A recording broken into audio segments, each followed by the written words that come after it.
सोमवार दिनांक 29 जून 2026 पासून सातरळ तांबेरे या रस्त्याच्या दुरुस्तीसाठी आणि दर्जोन्नतीसाठी आम्ही सर्व कार्यकर्ते या परिसरातील तांदुळनेर, तांबेरे, सातरळ, सोनगाव, धानोरे, रामपूर परिसरातील सर्व कार्यकर्ते मिळून आम्ही धरणे आंदोलनाला बसलो आहोत। गेल्या 4 दिवसापासून आमच्याकडं कुठलाही शासकीय अधिकारी आमच्याकडं साधी चौकशी करायलाही आला नाही की बुवा आंदोलन का बसलेत, काय तुमच्या मागण्या आहेत वगैरे वगैरे।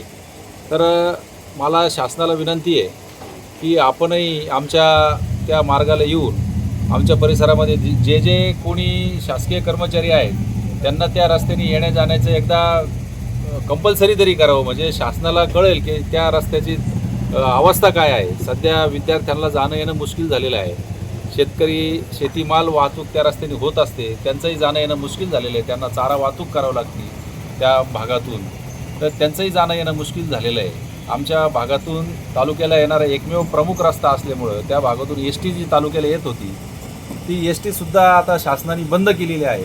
ते एस टी महामंडळ ही एक प्रकारचं शासनच आहे। आम्ही अनेक वेळा विनंती करूनही त्यांनी एस टी बस सुरू केली नाही।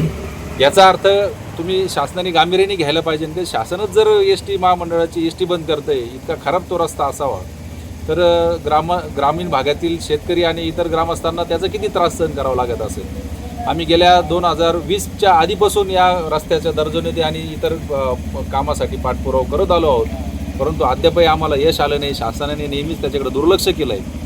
हा रस्ता प्रामुख्याने राऊरी तालुक्याच नव्हे परंतु राहता तालुका आणि संगमनेर तालुक्याला जोडणारा प्रमुख रस्ता आहे। इतर जिल्ह्यातून तालुक्यातून येणारे लोक असतील, पाहुणे रावळे असतील, तर अतिशय आम्हाला लाजिरवाणी गोष्ट आहे की नगर मनमाड हायवेची ट्रॅफिक जाम झाल्यानंतर या रोडचा वापर पर्यायी वापर म्हणून केला जातो, तर अतिशय आम्हाला दुःख वाटतं की लोक आमच्यावर हसतात की तुम्ही या रस्त्याचा वापर कसा करता।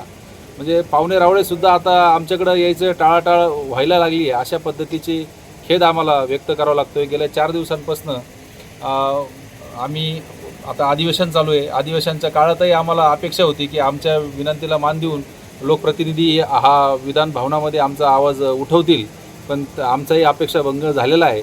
परंतु आमचा आवाज निश्चितच जर आमच्या मागण्या पूर्ण झाल्या नाही तर आम्ही आता हे आंदोलन अधिक तीव्र करू, अशा पद्धतीचं आम्ही निवेदन या तहसील कचेरी आणि उपअभियंता कार्यालय, जिल्हाधिकारी कार्यालय, जिल्हा परिषदेचे कार्यकारी अभियंता यांच्या कार्यालयामध्ये आम्ही दिलेलं आहे।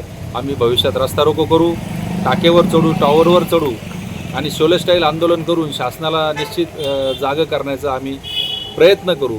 परंतु या ठिकाणी आता आमचे जे कार्यकर्ते आहेत त्या कार्यकर्त्यांना आम्ही सांगितलं आहे की आपण जे आंदोलन करतो आहे ते शांत पद्धतीने करतो आहे, शासनाला कुठलाही त्रास होऊन द्यायचा नाही आहे। वारंवार पाठपुरावा करूनही जर आपल्याला यश जर आलं नाही, आता उद्यापर्यंत आम्ही वाट पाहणार आहेत। आम्ही आता आज शासनाला निवेदन दिलेलं आहे आम्ही आमच्या आक्रमक भूमिकेसाठी। आमच्या परिसरातील अनेक ग्रामपंचायतीचे प्रतिनिधी येऊन गेलेत, आताही तांबेरे ग्रामपंचायतचे सरपंच आलेले आहेत, त्यांनी आम्हाला त्यांचा पाठिंबा जाहीर केला आहे। तांदुळनेरचे ग्रामपंचायतचे सरपंच येऊन गेलेत, तुळापूरचे ग्रामपंचायत सरपंच येऊन गेलेत, त्यांनी त्यांच्या लेखी पत्राद्वारे आम्हाला पाठिंबा दिला आहे। माजी आमदार चंद्रशेखर कदम तेही या ठिकाणी उपोषणस्थळी आमच्या आंदोलनस्थळी येऊन गेलेत, त्यांनी आम्हाला पाठिंबा जाहीर केला।